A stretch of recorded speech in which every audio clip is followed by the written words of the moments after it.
Εδώ είναι ο Λούσιος ποταμός. Με το που πατήσαμε το πόδι μας εδώ άρχισε να βρέχει. Ονομάστηκε Λούσιος γιατί όταν γεννήθηκε ο Δίας εδώ τον έκαναν για πρώτη φορά μπάνιο. Είναι πολύ ωραία. Και ανεβαίνουμε. Σε λίγα μέτρα είναι η αρχαία Γόρτινα. Για να δούμε. Ανεβήκαμε ένα λοφάκι 50 περίπου μέτρα. Φτάσαμε στην αρχαία Γόρτινα. Να κατέβουμε κάτω.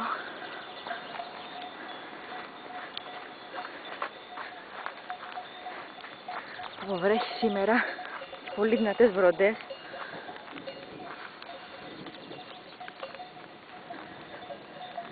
Την αρχαία Γόρτινα την έκτισε ο Γόρτης, γιος του στην Φίλου αν δεν κάνω λάθος, και δυσέγγονος του βασιλιά Αρκάδα.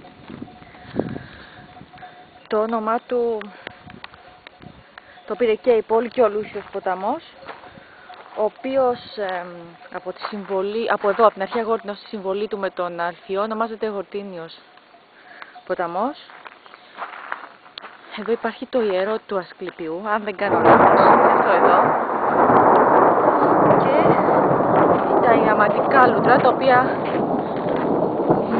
ήταν διάσημα σε όλη την Πελοπόννησο, τα οποία λειτουργούσαν περίπου, αυτά εδώ είναι τα λουτρά, λειτουργούσαν περίπου από τον 3ο αιώνα π.Χ. και είχαν ένα σύστημα θέρμανσης και μεταφορά του ζεστού αέρα μέσω πύληνων αγωγών και θεωρείται ευρεσιτεχνία αρκαδική. Εδώ είναι τα λουτρά και χώραγαν 20 με 30 άτομα περίπου. Και πρέπει να είναι απέναντι εδώ πρέπει να είναι ο ναός του Ασκληπιού, το ιερό, από πάνω.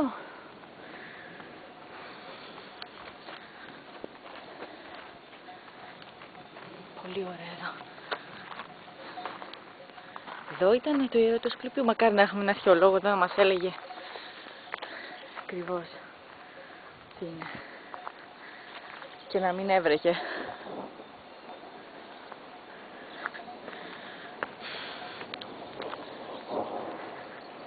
Οπα, πέσουμε.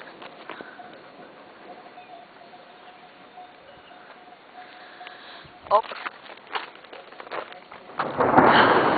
Για να ανέβουμε να πάμε και δίπλα, αλλά δίπλα δεν ξέρω τι ήτανε. Πάμε λοιπόν στην πλευρά της αρχαίας Γόρτινας. Θα πάμε ακριβώς δίπλα. Εδώ, αλλά δεν ξέρω τι ήτανε. Δυστυχώς.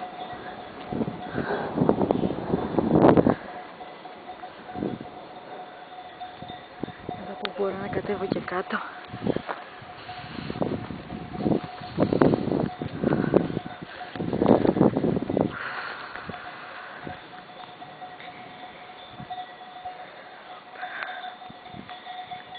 Η πόλη αυτή, μάλλον έχουν βρει αρχαιολογικά ευρήματα από τα γεωμετρικά χρόνια ως και τη Βυζαντινή περίπου περίοδο, στο 2ο αιώνα μετά Χριστό. Από εκεί καταστράφηκε η πόλη, δεν ξέρω γιατί, άγνωστοι λόγοι. Μακάρι να είναι ένας αρχαιολόγος να μας πει και την ιστορία του και τι είναι το κάθε τι εδώ μέσα.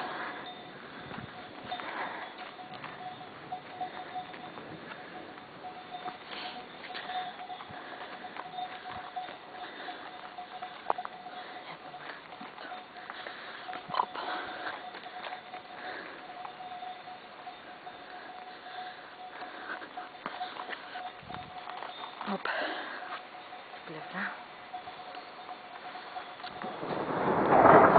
Όπου έχει η βροχή έχει δυναμώσει και οι βροντές είναι πολύ δυνατές. Καλύτερα να φεύγω.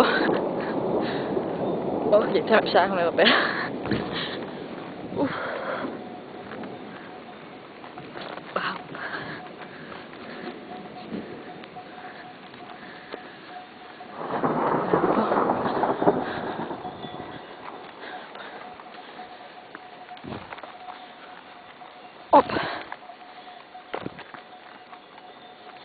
Να είχα μια καλή κάμερα και όχι τη φωτογραφική μηχανή. Και φυσικά όπως όλα τα βίντεο δεν γίνεται να απουσιάζω εγώ από μέσα.